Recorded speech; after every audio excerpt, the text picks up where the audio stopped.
दोस्तों, स्वागत है आपका एक बार फिर से हमारे चैनल अ वॉइस जंक्शन में। आज हम आपको इस वीडियो में एक माँ की कहानी सुनाएंगे।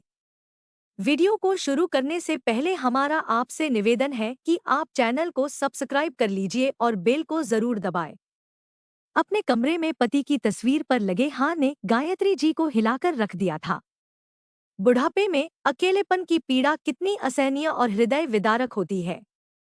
सोचते सोचते गायत्री जी का दिल दर्द से भर उठा था। आंखों से बार बार आंसू छलक कर आ रहे थे। उनके पति से जुड़ी सभी चीजों को समेटकर अलमारी में रख दिया गया था। उनकी हंसी से गुलजार कमरा आज एकदम शांत हो गया था। यह सन्नाटा गायत्री जी को काटने को दौड़ रहा था। गायत्री जी के पति नारायण जी का निधन हुए 20 दिन बीत चुके थे। उनके क्रियाकर्म में सम्मिलित होने वाले सभी रिश्तेदार जा चुके थे।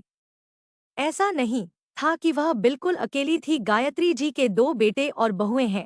बड़े बेटे अशोक का अपना कारोबार है और बड़ी बहू कविता एक गृहिणी है। उनका छोटा बेटा धीरज और उसकी पत्नी रानी बेंगलुरु में एक मल्टीनेशनल कंपनी में एक साथ काम करते हैं। साथ में काम करते करते दोनों एक दूसरे को पसंद करने लगे थे। उसके बाद उन्होंने अपने घर वालों की रजामंदी से शादी कर ली। उनकी शादी को 3 वर्ष हो चुके हैं। गायत्री जी अपने बड़े बेटे अशोक के पास रहती थी। वे बीपी और डायबिटीज की मरीज थी। अक्सर उनकी तबीयत खराब ही रहती थी, जिस कारण वह ज्यादा उठ और चल नहीं पाती थी। जब तक उनके पति जीवित थे वे उनके खाने पीने से लेकर दवाइयों तक का पूरा ध्यान रखते थे। उन्हें जरा सी भी असुविधा नहीं होने देते थे। लेकिन पति की अचानक मृत्यु से गायत्री जी का जीवन अस्तव्यस्त हो चुका था। पिता के क्रियाक्रम के बाद उनके छोटे बेटे धीरज और उसकी पत्नी रानी को नौकरी पर जाना जरूरी था, इसलिए वे दोनों वापस चले गए। धीरज और रानी गायत्री जी को भी अपने साथ ही ले जाना चाहते थे, लेकिन गायत्री जी की बड़ी बहू उसी समय मुस्कुराते हुए बोली, अरे देवर जी, आप लोग तो नौकरी पर चले जाएंगे, माँ जी तो अकेले वहाँ परेशान हो जाएंगी। माँ जी को यहीं रहने दीजिए, हम उनका बड़े अच्छे से ध्यान रखेंगे, आप चिंता मत कीजिए।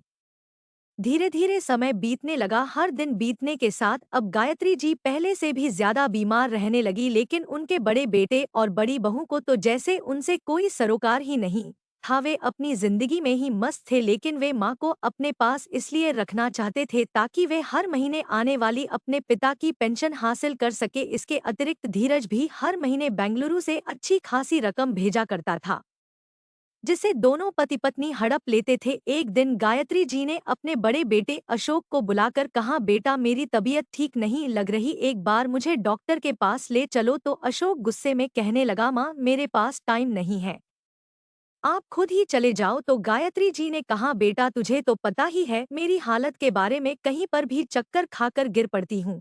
तभी अशोक बोला, माँ एक काम कीजिए, आप धीरज को फोन करके उससे पैसे मंगवा लीजिए, जब वह पैसे भेज देगा तो मैं आपको ले चलूंगा। अपने बेटे की यह बात सुनकर गायत्री जी हैरान रह गई और बोली, बेटा अभी तो हर महीने तुम्हारे बाबूजी की पेंशन आती है और तुम भी कमाते हो, फिर भी तुम्हारे पास मेरी दवाइयों तक के लिए पैसे नहीं है। गायत्री जी की यह बात सुनकर उनकी बड़ी बहू कविता बोली, कैसी माँ है आप जो अपने बेटे के पैसों पर नजर रखती है। महामारी फैलने के कारण हमारा पूरा काम धंधा चौपट हो चुका है और देवर जी तो अपनी नौकरी में खूब कमाई कर रहे हैं, अच्छा खासा पैकेज ले रहे हैं। आपका बाकी का खर्च तो हम उठा रहे हैं। अगर थोड़े पैसे देवर जी दे देंगे तो कोई आसमान नहीं टूट पड़ेगा। ठीक है बहू, ला मेरी बात करा दे, धीरज से गायत्री जी ने कहा। तो कविता ने फोन मिलाकर गायत्री जी को पकड़ा दिया। जैसे ही धीरज ने फोन उठाया गायत्री जी बोली, हेलो बेटा। अरे माँ आप प्रणाम, कैसी हो आप। बेटा मेरी तबीयत ठीक नहीं है तो सोचा डॉक्टर के पास चली जाऊं। अरे माँ आपकी तबीयत खराब है और आप अभी तक सोच रही हैं। नहीं बेटा, वह बात यह है कि मुझे थोड़े से पैसों की जरूरत थी। अरे माँ तो पहले बता दिया होता। ठीक है, मैं अभी भैया के अकाउंट में पैसे ट्रांसफर करवा देता हूँ, आप तुरंत पैसे निकाल कर सबसे पहले डॉक्टर के पास जाइए, मैं आपसे बाद में बात करता हूँ। यह कहकर धीरज ने फोन रख दिया और अपने बड़े भाई के अकाउंट में पैसे ट्रांसफर करवा दिए। थोड़ी देर में अशोक के पास पैसे ट्रांसफर होने का मैसेज आ गया। बोली, बेटा आ गए पैसे, अगर पैसे आ गए हो तो चल मुझे डॉक्टर के पास ले चल। हाँ माँ पैसे तो आ गए हैं। लेकिन मैं अभी आपको डॉक्टर के पास लेकर नहीं जा सकता, थोड़ी देर में ले जाऊंगा। मुझे कुछ काम है, ऐसा कहते हुए अशोक उसी समय घर से बाहर चला गया। गायत्री जी मायूस होकर वापस अपने बिस्तर पर लेट गई और अपने बेटे के आने का इंतजार करने लगी। जब काफी देर तक वह नहीं आया तो उन्होंने अपनी बड़ी बहू कविता से कहा, बहू तुम ही मुझे डॉक्टर के पास ले चलो, मुझे बहुत तेज बुखार है, ऊपर से पूरा बदन दर्द से कराह रहा है। उसी समय बड़ी बहू झल्लाकर बोली, आपको तो और कोई काम है नहीं, घड़ी घड़ी अपना रोना लेकर बैठ जाती है, आज यहाँ दर्द तो कल वहाँ दर्द, अरे बुढ़ापा है, यह सब तो लगा ही रहेगा। अब हम सारा दिन आपकी सेवा में तो नहीं लगे रहेंगे ना। बहू वो मैंने अशोक से कहा था, लेकिन वह बाहर चला गया। तभी कविता हाथ को हवा में लहराकर तेज स्वर में कहने लगी, तो मैं क्या करूं? बाहर चले गए तो मैं अपने घर का काम संभालूं या आपको डॉक्टर के पास ले जाऊं? चुपचाप पड़ी रहो और अपने बेटे के आने का इंतजार करो, बार बार एक ही बात बोलकर मेरा दिमाग खराब मत करो। गायत्री जी अपनी बहू की बात सुनकर चुप हो गई और चारपाई पर लेटी हुई अपने हालात पर आंसू बहाने लगी। इंतजार करते करते गायत्री जी थक चुकी थी, लेकिन अशोक रात के 12 बजे घर आया और वह भी शराब पीकर। अंदर आते ही वह अपने कमरे में चला गया। उसने एक बार अपनी माँ को देखा तक नहीं, लेकिन उसकी आवाज सुनकर गायत्री जी समझ गई कि उनका बेटा नशे की हालत में है। वह चुपचाप यूं ही पड़ी रही। ऐसी हालत में उससे कहती भी तो क्या, लेकिन उनके शरीर में बहुत ज्यादा जकड़न महसूस हो रही थी। तबीयत खराब होने की वजह से उन्होंने खाना भी नहीं खाया था।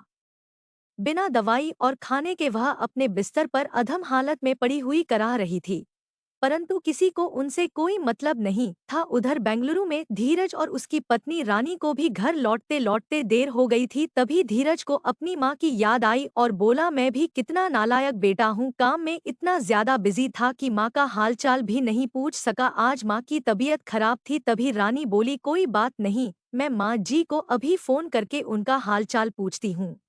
फिर धीरज बोला, नहीं नहीं रहने दो, बहुत ज्यादा देर हो गई है, माँ सो गई होगी, वैसे भी उनकी तबीयत खराब है और कल तो प्रोजेक्ट के सिलसिले में हमें गुड़गांव जाना ही है, फोन नहीं करते माँ को, अचानक जाकर सरप्राइज दे देंगे। ठीक है, ऐसा ही करते हैं, रानी ने कहा।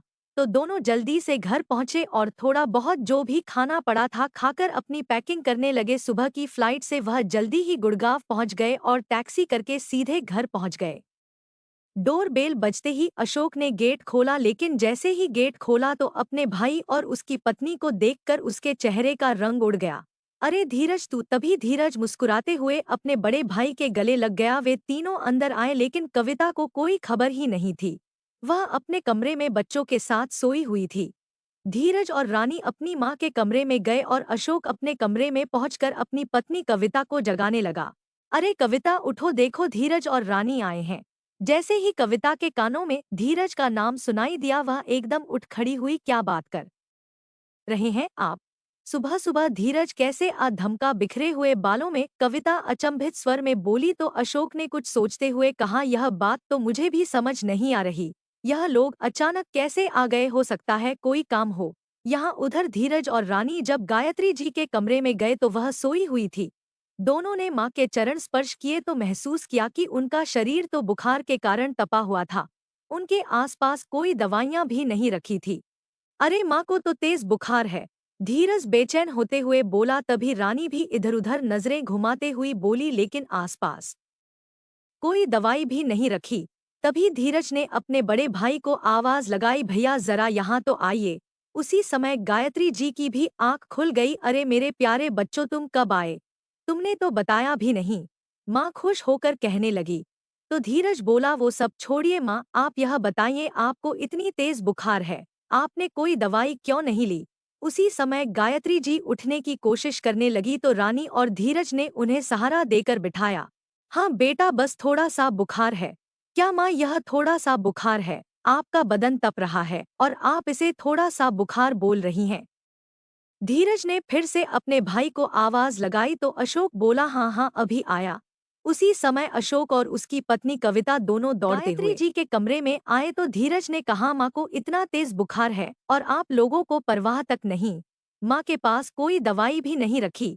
तो अशोक ने कहा, हाँ मैंने कविता को बोला भी था कि दवाई वगैरह माँ के पास ही रख दिया करो, लेकिन तेरी भाभी भी ना घर के सारे काम करते करते फुर्सत ही नहीं मिली होगी बेचारी को, इसलिए शायद मेरी बात सुनकर भी अनसुनी कर दी होगी उसने। उसी समय गायत्री जी दर्द से कराने लगी तो धीरज और रानी ने उनको सहारा देकर उठाया और डॉक्टर के पास ले गए। चेकअप करने के बाद पता चला कि उनका बीपी बहुत ज्यादा बढ़ा हुआ है और शुगर भी कंट्रोल में नहीं है। माँ, क्या आपने दवाइयाँ नहीं खाई? रानी ने पूछा। तो गायत्री जी बोली, बेटा वह बात यह है कि 1 महीने से मेरी सारी दवाइयाँ खत्म हो गई थी। यह सुनकर धीरज और रानी हैरान रह गए। वे सारी दवाइयाँ लेकर उन्हें घर लेकर आए और कमरे में लिटाकर सबसे पहले उन्हें कुछ खाने को दिया और फिर दवाइयाँ खिलाई। थोड़ी ही देर में गायत्री जी को नींद आ गई। धीरज गुस्से से अपने बड़े भाई के कमरे में गया तो देखा वह कमरे में नहीं था और उसकी भाभी आराम फरमा रही थी। भैया कहाँ है भाभी? धीरज ने गुस्से में बोला तो कविता घबरा गई और हड़बड़ा कर बोली, वो क्या है ना, आपके भैया बच्चों को ट्यूशन छोड़ने गए हैं। उसी समय अशोक घर पहुंच गया। क्या बात है छोटे, इतने गुस्से में क्यों है? भैया पहले आप एक बात बताइए, आपने माँ को दवाइयाँ क्यों नहीं लाकर दी और जब माँ की हालत बिगड़ गई तब भी आप डॉक्टर के पास नहीं लेकर गए? जानते हैं माँ ने 1 महीने से बीपी और डायबिटीज की दवाइयाँ नहीं खाई है। यह सुनकर अशोक और कविता एक दूसरे को देखने लगे। मैं आपसे कुछ पूछ रहा हूँ भैया, माँ को डॉक्टर के पास लेकर गए थे या नहीं? अरे वो मैंने कविता को कहा था कि मुझे टाइम नहीं है तो तुम ले जाना। क्यों, ऐसे कौन से काम में बिजी थे जो इतना जरूरी काम करने के लिए भी वक्त नहीं था आपके पास? तो फिर कविता घबराए स्वर में बोली, मैं तो दिन भर इतना काम करके थक जाती हूँ, मैं कैसे लेकर जाती डॉक्टर के पास? दोनों पति पत्नी आपस में ही बहस करने लगे तो अशोक ने गुस्से में अपनी पत्नी को ही तमाचा मार दिया। पति के हाथों थप्पड़ खाकर कविता भी कहाँ पीछे रहने वाली थी। उसी समय तपाक से बोली, अच्छा जब हाथ में पैसे आ गए थे तो शराब पीने चले गए। रात को नशे में धुत होकर घर लौटे थे आप और अब सारा इल्जाम मुझ पर डालने पर तुले हुए हैं। इलाज के लिए भेजे गए पैसों से शराब पीने की बात सुनते ही धीरज गुस्से से कांपने लगा और एक जोरदार तमाचा अपने बड़े भाई के मुंह पर जड़ दिया। पूरा घर उस थप्पड़ की आवाज से गूंज उठा। अशोक अपने गाल पर पड़े थप्पड़ से वहीं जाम हो गया। वह चाहता तो मुकाबला कर सकता था किंतु वह चुप रहकर अपना गुस्सा पी गया, क्योंकि धीरज और रानी की बदौलत ही उनके परिवार का पालन पोषण हो रहा था। इसलिए अशोक और उसकी पत्नी कविता चुपचाप पत्थर की मूर्ति बनकर खड़े रहे। तभी रानी ने कहा, शर्म आनी चाहिए आप लोगों को। अरे ऐसा व्यवहार तो कोई अपने दुश्मन के साथ भी ना करे, जैसा तुमने अपनी माँ के साथ किया है। भाभी, आपने देवी समान सास की सेवा करने की बजाय आप उन्हें जीते जी मारने पर तुली हुई है। फिर धीरज बोला, हम जो हर महीने इतनी रकम आप लोगों के पास भेजते थे वह सब कहाँ चली गई? कल जो पैसे मैंने माँ के इलाज के लिए भेजे थे उसमें से थोड़े से पैसे भी आप उनके इलाज पर खर्च नहीं कर सके, सारे पैसे आप दोनों हजम कर गए। इतना कहकर धीरज और रानी माँ के कमरे में चले गए। धीरज ने अपनी पत्नी रानी को कहा, रानी तुम माँ का खास ख्याल रखना, उनकी पूरी सेवा करना और जो भी उनका खाने का दिल हो उन्हें तुरंत बना कर देना। प्रोजेक्ट का काम मैं संभाल लूंगा, लेकिन माँ की सेवा में कोई कमी नहीं होनी चाहिए। अगर काम 2 दिन में हो गया तो हम परसों तक घर के लिए निकल जाएंगे और माँ की तबीयत जैसे ही संभल जाएगी तुम उनका सामान पैक कर लेना। इस पर रानी ने कहा, आप बिल्कुल चिंता मत कीजिए, मैं माँ के पास ही हूँ, उनका अच्छे से ख्याल रखूंगी। आप जाइए। अपनी पत्नी से पूरी तरह आश्वस्त होकर धीरज घर से चला गया। उसे प्रोजेक्ट का काम करते करते शाम हो गई। रानी ने अपनी सासू माँ के लिए खिचड़ी बनाई क्योंकि डॉक्टर ने उन्हें हल्का फुल्का खाने को बोला था। खिचड़ी बनाकर उसने उन्हें अपने हाथों से खिलाई, उसके बाद दवाई खिलाई और थोड़ी देर के बाद फल काटकर उन्हें खिलाने लगी। गायत्री जी के शरीर में अभी दर्द बना हुआ था तो प्रिया ने उनकी टांगे भी दबाई। अपनी बहू से इतनी सेवा पाकर गायत्री जी तो उसे आशीर्वाद ही दिए जा रही थी। अशोक और कविता रानी को अपनी माँ की देखरेख करते देख जलते जा रहे थे। जलन के कारण कविता ने रसोई घर में किसी के लिए खाना नहीं बनाया। लेकिन जब रानी ने सभी बर्तन खाली देखे तो कविता को आलू की सब्जी और चपाती बनाने को बोला। अब कविता उसे मना कैसे कर सकती थी? चुप करके उसने सब कुछ बना दिया। खाना खाते हुए रानी ने गायत्री जी से पूछा, माँ जी आपका भी कुछ खाने का मन है तो बता दीजिए, मैं बना लाती हूँ। तो माँ ने मना कर दिया। रानी अपने कॉलेज के किस्से सुना सुनाकर गायत्री जी को खूब हंसा रही थी, जिस कारण गायत्री जी अपना दुख दर्द सब कुछ भूल गई थी। अपने पति की मृत्यु के बाद आज वह पहली बार हंसी थी। उन्हें ऐसा लगा कि जैसे उनकी जिंदगी में खुशियां फिर से लौट आई हैं। गायत्री जी के सिर में तेल की मालिश करते हुए रानी ने कविता को सबके लिए डिनर बनाने को बोल दिया। नाक भो चढ़ाते हुए कविता सारे काम करती रही और अपनी मदद करने के लिए अपने पति अशोक को भी उसने बर्तन धोने के काम पर लगा दिया। बच्चे भी अपनी चाची के साथ खूब हंसी ठिठोली कर रहे थे। आज पूरा घर खुशियों से चहक रहा था। धीरज को रात को घर आते आते 8 बज गए। जब घर में आया तो अपनी माँ का हंसता हुआ चेहरा देखकर उसके चेहरे पर भी मुस्कान आ गई। वह भी सबके साथ हंसने बोलने में मशगूल हो गया। अपनी माँ के पास आया और उनके चरणों में बैठकर बोला, माँ अब कैसी तबीयत है आपकी?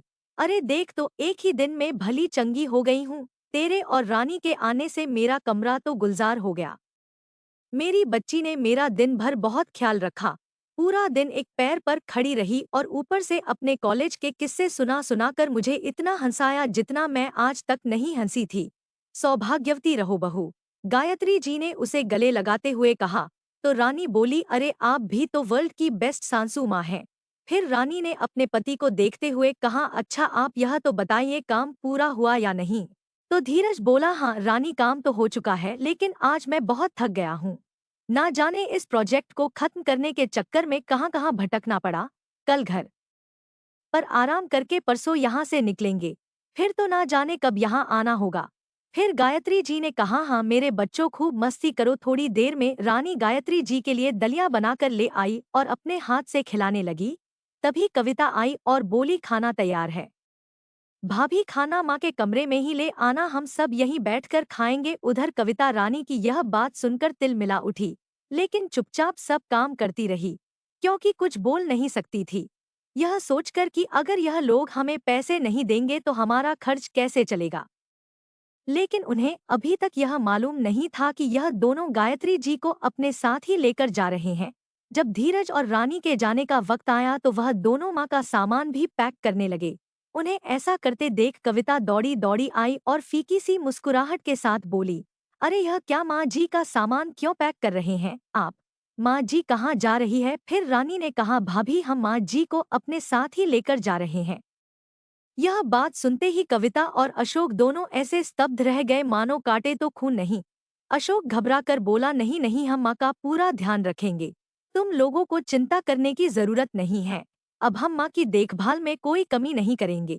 क्यों माँ, आप ही कुछ बोलिए ना। बड़े बेटे अशोक की यह बात सुनकर गायत्री जी के चेहरे पर दुख के भाव उफान मारने लगे और बोली, बेटा जब तेरा पहली बार स्कूल में दाखिला करवाया था तो मैं हर थोड़ी देर बाद देखने जाती थी कि कहीं तू रो तो नहीं रहा, तुझे कोई तकलीफ तो नहीं, क्योंकि तुम्हारी आंख से एक आंसू भी गिरता था तो मैं परेशान हो जाती थी। पर मुझे हैरानी है कि आज मेरा वही बेटा दिन रात बहते हुए मेरी आंखों के आंसू क्यों नहीं देख पाया। थोड़ा सा प्यार और सम्मान ही तो मांगती थी मैं तुम लोगों से। इतना कहते हुए गायत्री जी की आंखें फिर से नम हो गई। फिर धीरज बोला, नहीं भैया आप पर भरोसा करके हम पहले ही बहुत बड़ी गलती कर चुके हैं। अब वह गलती हम दोहराना नहीं चाहते। माँ जी हमारे साथ ही रहेंगी और यह तय हो चुका है। धीरज की यह बात सुनकर अशोक और कविता दोनों गिड़गिड़ाने लगे, क्योंकि उन्हीं के नाम पर वह आज तक रुपए हड़पते आए थे। माँ तो उनके लिए एटीएम कार्ड की तरह थी। इसलिए वे खूब आग्रह करने लगे कि माँ उनके साथ ही रहेगी, लेकिन उनकी सुनने वाला कौन था। छोटा बेटा और बहू अपनी माँ को अपने साथ बेंगलुरु ले गए। अब ना तो अशोक के हाथ में उनके पिताजी की पेंशन आ रही थी और ना ही धीरज उन्हें कोई पैसा भेजता था। कविता और अशोक को अपने किए पर पछतावा हो रहा था कि यदि वह माँ की थोड़ी सी देखभाल कर लेते तो आज उन्हें यह दिन ना देखना पड़ता। माँ के जाने के साथ ही अशोक की दुकान का काम धंधा बिल्कुल ठप हो चुका था।